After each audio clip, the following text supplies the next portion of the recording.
usually apply for the house, so you have to have some financial backing to be able to afford the rental, and then you get approved, and then you can move in. Similar to buying a house, sometimes it takes multiple houses for you to look at and apply for, because just like the for sale market, the rental market is contracted as well.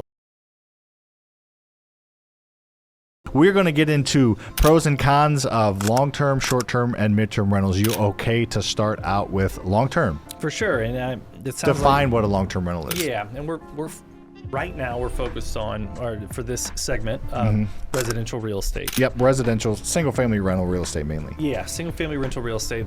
Obviously, a lot of other types of real estate you can get to produce income. So. Probably not quite the same tactics that we're going to talk about today, but residential real estate, more specifically single-family rentals. So, which is the biggest pool of investors. Yeah. And the easiest to get into. Right. So long-term rentals. So been around the longest.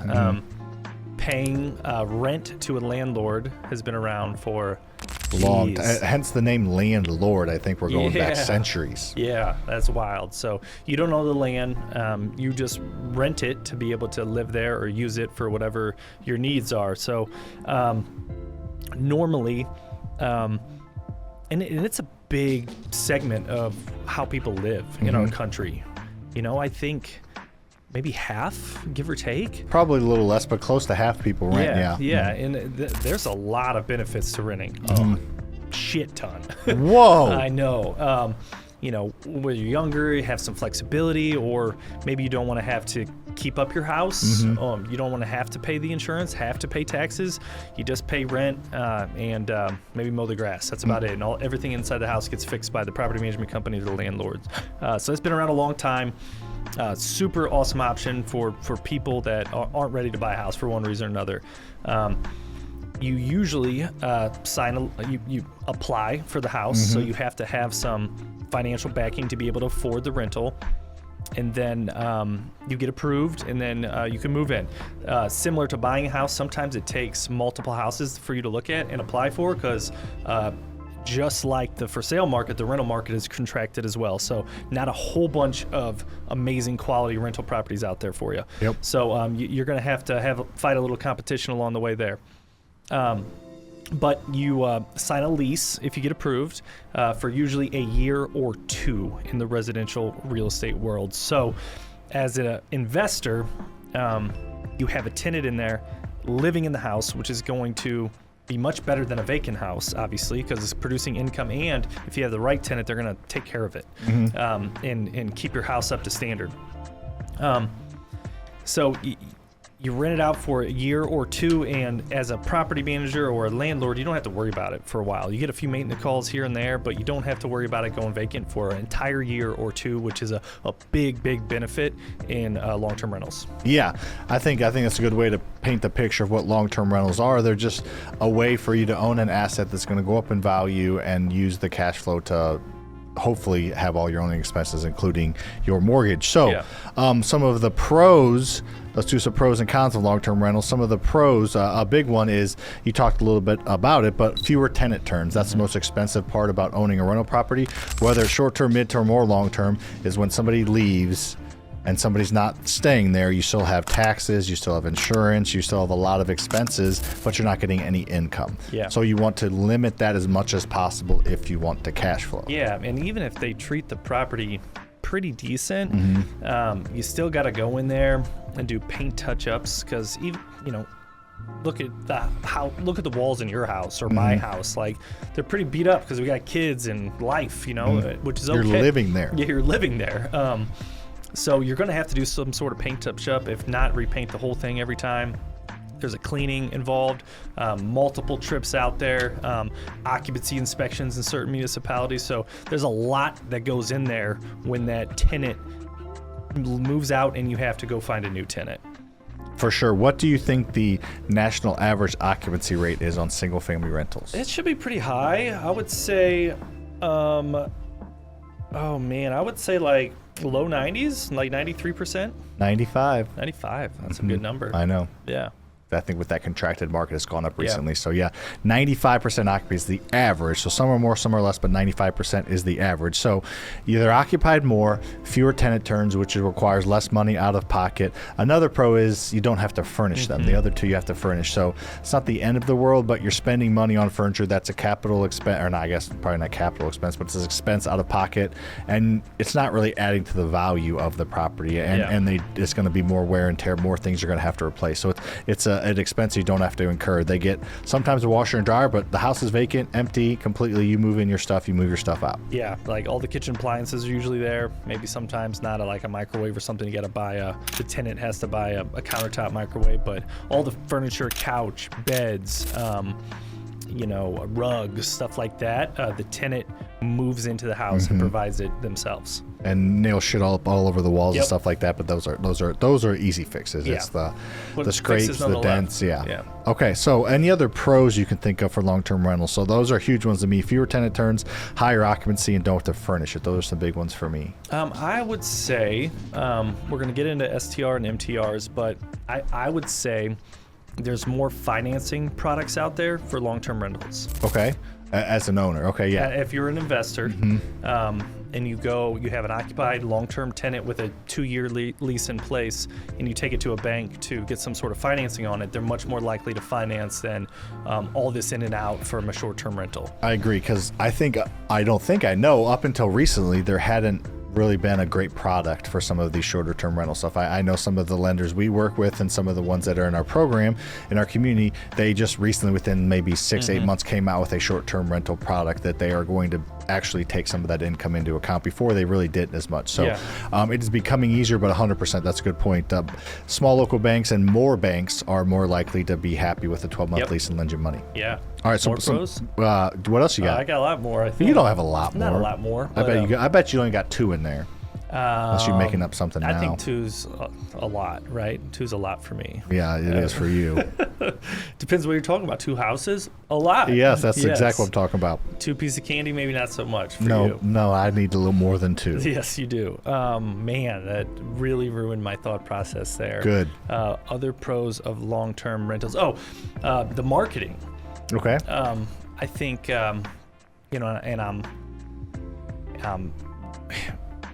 one of the most used apps in the world is Zillow.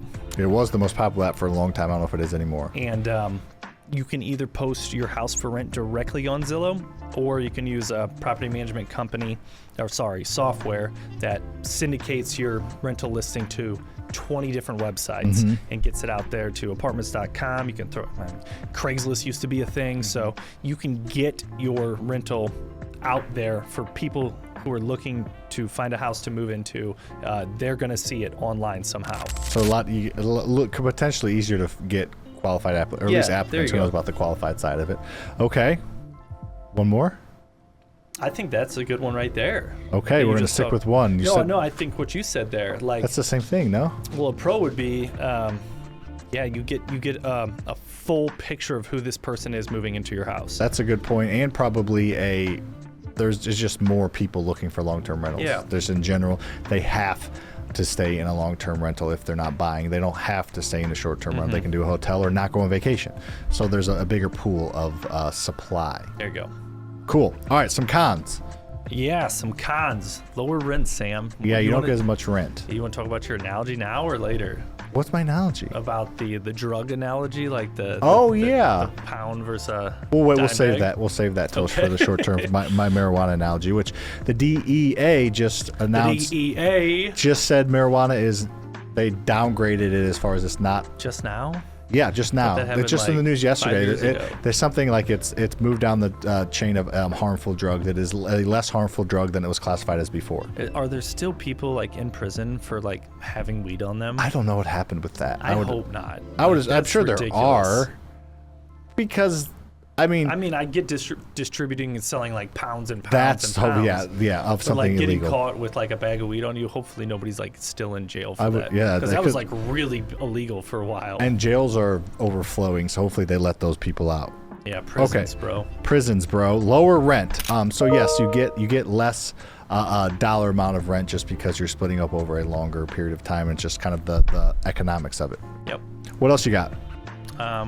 Why don't you go to yours, and I'll think of some off-the-cuff ones. Okay, so some other cons are when tenants move out, it's much more expensive because they live there for years potentially. So when a tenant moves out of a short-term rental, there's usually somebody moving in the next day, or there's somebody, within a week. So not that much probably went wrong. Over a longer period of time, maybe it's been mistreated, but upon tenant moves out, there's a lot more work. So yeah, I think that's another one. Yeah, and there's not a ton of cons here, honestly. The biggest one, in my opinion, is the rent. The income. Yeah, the income's going to be the lower of the three that we're going to talk about. But along those same lines, because there's less tenant turnover, they're going to do living there for longer, so cause a little more damage. You're not going to be have a person on your team or your property management team in that house very often. Correct. Whereas a short-term rental, someone on your team or probably at least weekly. Exactly. So you can get ahead of some issues that may arise, whereas a long-term tenant might let that drag out and become a bigger issue than it really is. I like it. And we're going to round each of these topics out with who's the best profile. So what would you say is the best fit? What makes the best long-term landlord? What type of personality traits or type of person makes the best landlord for long-term tenants? I would say, a little more process-oriented, a little more systems-oriented. With these other two, you're going to have some design touch. Okay. And that's not necessarily as important in a long-term rental. So a little more systems, process-oriented, maybe a lower risk tolerance. Okay. Because the upside's not as high, but the downside is got a little bit lower ceiling, but a higher floor. Exactly. So I would see what I do with that? Yeah. Okay, I like it. All right, let's move on to short-term rentals. Do you want to describe short-term rental, or would you like me to? Why don't you do short-term? So short-term rentals are your Airbnb, your VRBOs. They are usually houses, sometimes, condos or things like that people rent out on a, weekend or weekly basis. It's sometimes nightly, but I feel like most places are at least 2 nights. So it's somewhere you stay for a short period of time, hence short-term rental. It's very popular on vacation destinations and people that don't want to stay in a hotel. I think VRBO or Airbnb's commercials are incredible. I don't know if you've seen them. They're like, when you travel with your kids and stay in a hotel, their bedtime's your bedtime. Or you can stay somewhere where they can have a room and you guys can hang out, and you and your husband or wife can hang out. Yeah, but how they articulate is brilliant. Or you want to go with a group of friends somewhere, you don't have to stay in separate hotel rooms and not. You can all hang out then. So anyway, it's super, super smart. So that's the purpose of them, and they have gained in popularity a ton in the past 5 years, but really started to catch steam, I feel like maybe the last 10 or 15 years. I agree. Yeah, probably even 10. Yeah, 10. I would say 2014, 15, 16, as the economy started getting back going, they started to kind of blow up along with that. Yeah, so there's the biggest pro to me of them is you get higher rents. You're able to do that drug analogy of if you're selling a pound of marijuana, which is not, I guess that's probably still legal, but anyways, a pound of that you sell it for a certain cost per ounce, but then if you break it up and sell by the eighth, you charge more. So similar thing. Yeah, and to drive that home with real numbers. Say you have a house that rents for $1,000 a month. On a nightly basis, that thing could rent out for $100 a night, probably. So you got 30 days in a month.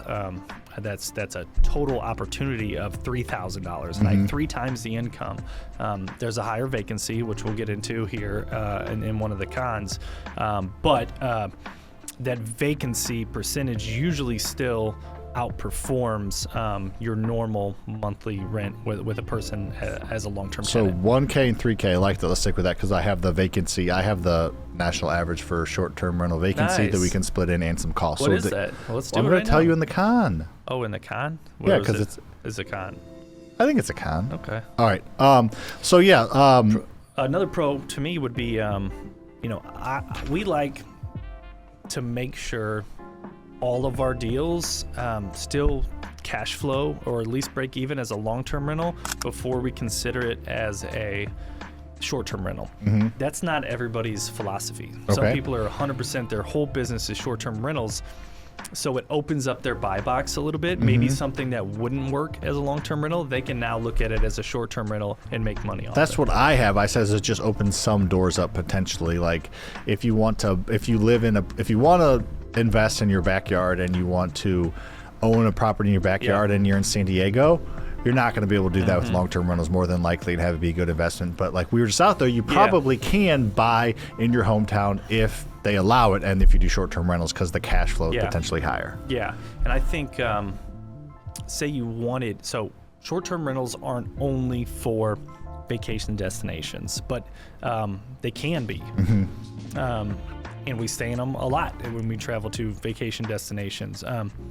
If you wanted to invest in those vacation destinations, whether it's the mountains, the beach, the forest, whatever it is, buying a single family rental and putting on a long-term tenant in there would probably not work as an investment, because the cost is a little more higher in those areas. And in those vacation destinations, there are a lot better short-term management companies than there are that can take the work off you, that understand that business, because it's such a different business than the long-term management companies. It's more of a hospitality type of business. All right, cons.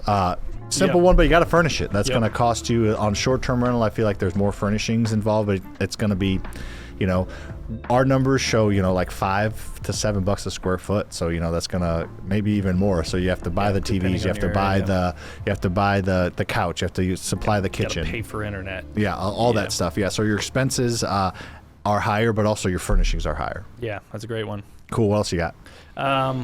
More vacancy, right? And it's very seasonal that goes along to that. Usually, yes. No matter the market, even if you're not in like a vacation destination like St. Louis is not a true vacation destination. Not necessarily. We see a lot of seasonality in our stuff. You go to a certain vacation destination, say the beach, maybe it's not 85 all year round, like the area we like to go. So in the winter, it's 60. There's a lot less people going to Way that. less. So you have to have some sort of reserves to be able to come out of pocket a little more during those slow times. Agreed 100%. So the average vacancy or the average occupancy, I guess, for a short-term rental nationally is 52%. Okay. So you said $1,000 a month, 95% occupied, you're getting $1,000 a month. You potentially are getting $3,000 a month, and if you're average, then you're getting $1,500 a month. So you're getting $500 more a month on short-term than long-term.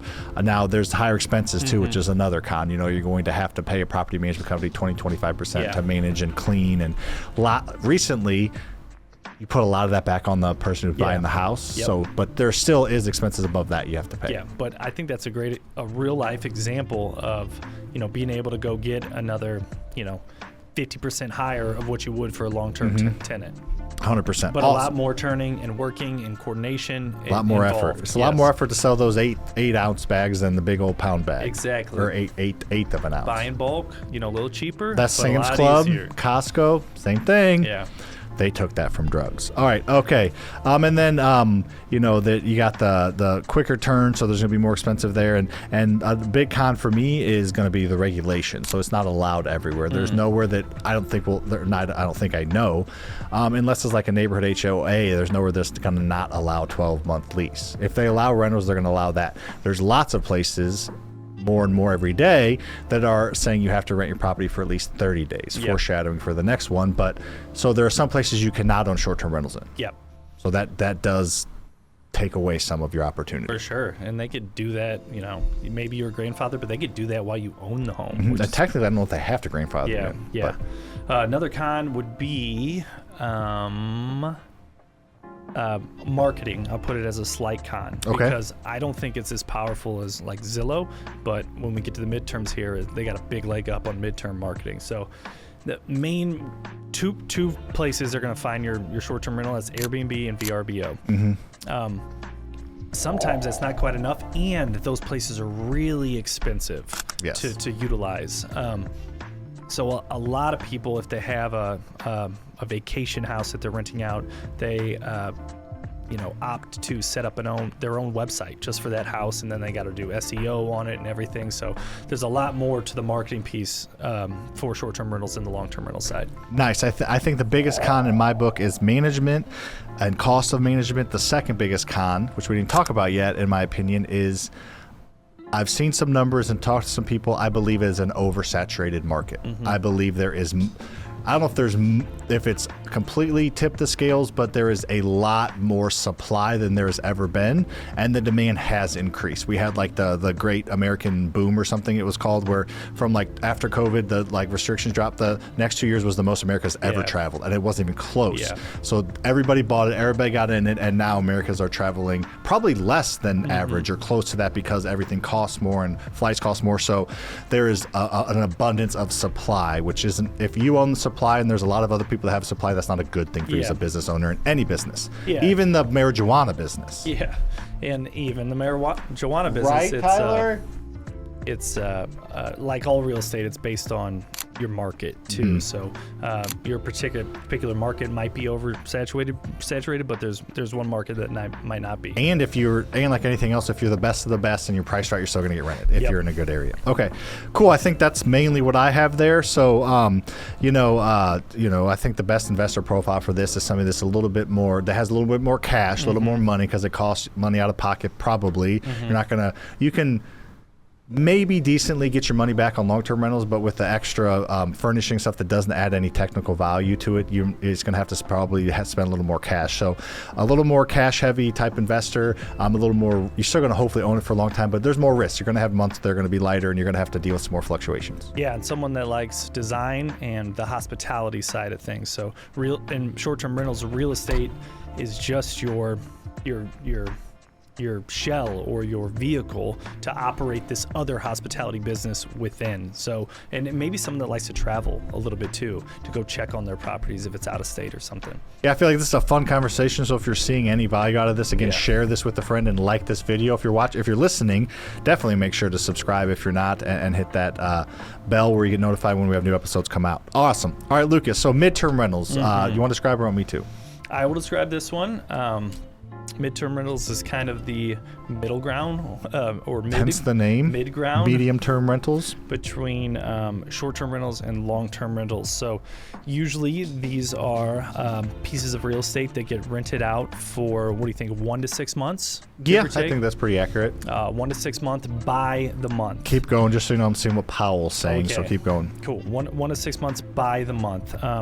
Your typical avatar for this type of renter would be traveling professionals, specifically nurses. There's a high demand for these, and we'll get to that in the pros for nurses that are looking to get paid more, and certain hospitals around the country maybe overstaffed that they don't want to go hire a bunch of people on their particular payroll. They'll go find a contract nurse, bring them in for a period of time, and they don't want to live in a hotel for 6 months. So this is a good opportunity for them.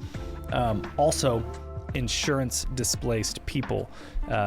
If your house is ruined by a flood or a fire or a tornado, they don't have to furnish a long-term rental or spend the money for a short-term rental every single night, spending that premium. This is a good middle ground that comes furnished, that they could stay in while they're building a new house or looking to get that insurance check. So that's pretty much what a midterm rental is. Lowered rate, just kidding. Did that trick you? No. Okay, they haven't announced it, but it's not going to be any rate movement. So midterm rentals are huge. I love them. The biggest pro, in my opinion, right now, Lucas, is that supply demand curve. So the demand for short-term rentals is insane compared to this, the demand of midterm rentals is insane compared to the supply. So there's about 2 million traveling nurses in the United States, and then there's also, I don't know, conservatively 500,000 needs for digital nomads, corporate leases, insurance displacements, those type of things. So 2.5 million super conservative needs for units. And on Furnish Finder, which is by far the number one place that people place midterm rentals, there's a little over 200,000 available units. So it's an insane amount of supply and demand. I don't have those numbers for short-term rentals, but they're very close, I would guess. Yeah. They're not on midterm rentals. So you have what is in supply and what is in short supply. And as a business owner that we are, I feel like anytime you have something that is that is low on supply and it's in demand, you have the catbird seat. You're in the catbird seat. What? Is that a thing? I've never heard of that. Okay, I think it's the saying. If we could look that up, that'd be great. Look that up and just throw on the mic and say catbird seat. Anyways, I do think that it is it's a huge advantage. Like we have an incredible education system and program that nobody else has. So that's a huge advantage for us, and other people want that. So people want and need midterm rentals, but you don't. There's not enough supply for them. So I think that's the number one in my opinion. Yeah, number two for me would be really quality tenants. People that are moving into these are, professionals. They're not going to be throwing parties or anything. They're going to want a place to sleep while they're not at work. So really high quality tenants is what I would say for another pro. I like it. So let's get into the occupancy, which I think is a huge pro. So we got a midterm rental and technically, or the short, long-term rental. So $1,000 a month, 95% occupied. Let's say $950 a month is what you're making. On a short-term rental, $3,000 a month, 50% occupied. So you're bringing home $1,500 plus some fees. But let's keep it simple there. On a midterm rental, I feel like rule of thumb is double the rent. Yeah, so you're getting $2,000 a month rent, but the average occupancy is 80 to 85%. So that's about $1,600. $1,600 with less expenses. So it is the highest cash flow of the three if you break it down that simple way. And of course, there's variances in different markets and different costs. But in general, I feel like that's a very accurate way to display it. Yeah, and the occupancy, so that goes right into those turns that we're talking about, where maybe a larger turn on the long-term tenants, but maybe you don't have to turn it every 2 to 5 years. Short-term tenants, you're in there every week turning it over. With this, it's that nice middle ground that they're not living there as long to destroy it. But you're getting in there a little more frequently, maybe like 4 times a year or something like that. And the furniture's already in there. I feel like that's a big part of some of the damage is just moving furniture in and furniture out. With that staying put, they're just bringing bags and clothes and food in. It's not going to hurt the property too much. Yeah, and most of the people that I talk to, they're in it bigger than we are. Say it's like a amazing traveling nurse comes, they'll usually like leave a picture or two or bring like they make it like almost like a golf course, like you leave it nicer than you left it, kind of an attitude. Yeah. So I love it. So real quick, no change in rates, no hints at rate cuts. So I think talking or seeing my boy Tay stuff, it's not about what they do with the rate because they're not going to change it. It's about what he says, because the market took, he said, 6 rate cuts in 2024. And the stock market went up 25% in like 4 months because of what he said. At future. No hint, so we'll see. I know crypto's down to like 58 right now, and the stock. I've got plenty in there for now. So in general, another pro is, and we'll roll on, is you develop relationships with the agencies, so you don't have to do as much marketing if you develop relationships with the right agencies. They know you, they know your product, and they can send specifically nurses, but send people your way. Multiple. A lead source, not a lead type. Yes. It's not, they can send you every tenant you have for the next, 5-10 years, which is great. I like it. This 1K, 95, 3K, that's a short. I'm throwing this one, not this one, because I feel like it's a really good way to display how midterm rentals cash flow great. Okay, love it. Cool. And then the cons are you have to furnish it. Yeah. Usually less furnishing than a short-term rental because you supply them with some kitchen things and toilet paper and paper towels, but then they replenish after they do. So you just do it one time, not every time they move out, like short-term rentals. And usually they're like working and they're there, so you don't have to make it as high-end, homey feeling. It's usually everyone that I see, most people, they make them nice, but there's not a ton of stuff all over the walls. It's nice furniture, a couple of pictures, but not like you're not trying to do like a theme that you do for short-term rentals that costs a ton of money, but you can get more people there, so you don't have to worry about those. Yeah, I would still say marketing's probably a bit of a con. Just because it's so much more work than your long-term rental, where you just push a button and everybody sees it. Furnish Finder is a great website, but still the people on there versus Airbnb or VRBO is way less, I assume. I don't know that. It's less traffic, but there's still less traffic. So 2 million traveling nurses needed, but there's tens of millions of people that want to travel, and then there's hundreds of millions that need to stay somewhere. And then building those relationships takes a significant amount of effort. So it's just a little clunkier on the marketing than those other two options. In investor profile, I would say somebody that, I feel like midterms, and it's some people's niche, but if anything, it's like a diversification play. You're either in the short term or the long term game, and you're looking for something that's a little more cash flow or a little more stable. You can kind of pick and choose this. And another pro we didn't talk about, you can kind of fluctuate between midterm and short terms. So that's a pro for both of them. I think you can long terms too. Well, you got to furnish and stuff like that. But even if you furnish it, you could probably rent it out furnished, don't you think, for a little premium? Rent it? Oh, yeah, I guess so. Yeah, but that's tough to do. I don't know anybody that furnishes long term, but you could, I guess. Yeah. Thanks for watching. We appreciate it. Make sure to hit that like button, comment with something you learned, and make sure to subscribe to this channel. We give away more free advice on how to create wealth based on things we actually do every single day than any other channel on YouTube. Make sure to share this with a friend because our mission is to inspire you to think differently about freedom.